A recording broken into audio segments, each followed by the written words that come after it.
आज 25 तारीख महीना 7 2022 नीलकंठ स्थान डॉक्टर भीमराव रामजी अम्बेडकर विद्यालय खंद्रा पोस्ट खंद्रा भाया उखड़ा 711363 BDO ऑफिस और police station Andal sub divisional office Durgapur district Paschim Bardhaman West Bengal near by Lord Shiva temple Nilkanth स्थान।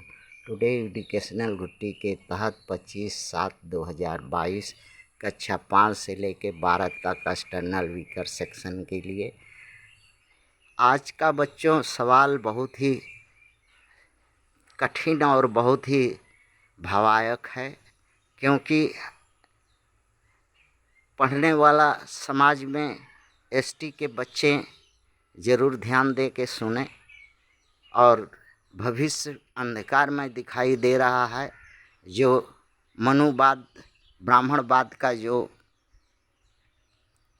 शासन है, ये आदिवासी और मूल निवासियों को इस देश में हक वंचित करना चाहता है। तरह तरह का प्रतिबंध ये लगा करके रास्ता बना करके सोच समझ करके इससे पहले एससी वालों के साथ छल कपट करके उनका रिजर्वेशन उनका सारा अधिकार छीन लिया। आज बेकार हो करके एससी आज बेकार है। उसी तरह एसटी को भी राष्ट्रपति तो बनाया, मगर कठपुतली राष्ट्रपति होंगी, क्योंकि वो आरएसएस जानता है कि आदिवासियों का हक हुकाब जो है उसकी मान्यता यूनेस्को में भी है और भारतीय संविधान में 5वीं 6वीं सूची में है। 366 66 धारा में इनका व्याख्यान है। उनके अनुसार ये जर जमीन जंगल और अपने संस्कृति के स्वयं मालिक हैं, भू स्वयंभू हैं, अर्थात इन पर कोई जो है ये खुद इस देश के मालिक हैं, ओरिजिनल हैं। इसलिए इनको बस में करने के लिए इनकी जनगणना कराई जाए और उसमें हिंदू लिखवाया जाए, ताकि हिंदू होने से हिंदुत्व तो ग्रहण करने पड़ेगा और हम जो है एक कानून के तहत इन पर शासन कर सकेंगे। इनको उस हक से, उस पहचान से, उस संस्कृति से, उस आदिवासी के अधिकार से वंचित कर सकेंगे। इसके लिए उन्होंने एक आदिवासी महिला को राष्ट्रपति बनाया है और यही मंशा रख करके आज आगे भी उनका शुद्धिकरण किया है, जो कि शुद्धिकरण गलत तरीका से हुआ है।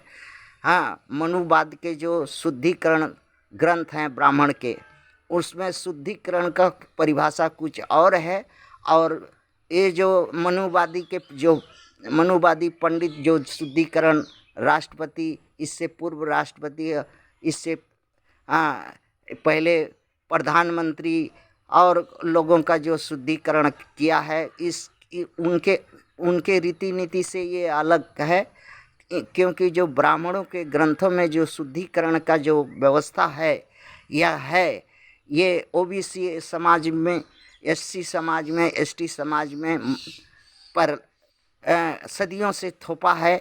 ताकि इनकी महिलाएं जो भी हो, कुंवारी हों तो उनको अलग, विवाहिता विधवा हों तो उनको अलग, इसी श्रेणी में इनको इनका अगवाड़ा और पछवाड़ा पवित्र करते हैं मंत्रों के द्वारा। लिंग और योनि का संबंध रख करके इनको पवित्र करते हैं। इस तरह से इनकी जो ब्राह्मणवाद की कुरीति है, जो सदियों से चली आ रही है, इसका उदाहरण वर्तमान में देखा गया है और देखा जाएगा आगे। किंतु ये पूरा का पूरा जो है संविधान में कहीं भी इस तरह से संवैधानिक पदों का, लोगों का शुद्धिकरण का व्यवस्था नहीं है। किंतु गैर संवैधानिक काम करना ये आरएसएस का मूल चरित्र है, क्योंकि ये अंग्रेजों का दोगली संतान है। अब विदेशी है, इसलिए इसको इस देश का मूल निवासी और मूल कानून संविधान को पालन करना ये बुरा समझती है, अर्थात अपना मनमानी मनुस्मृति लादना चाहती है।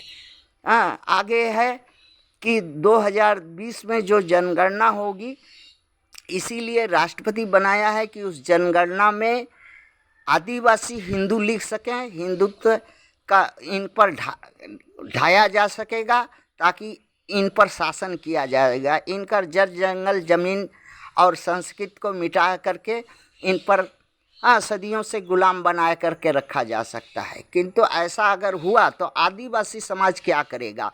हिजड़ा बन जाएगा? नहीं।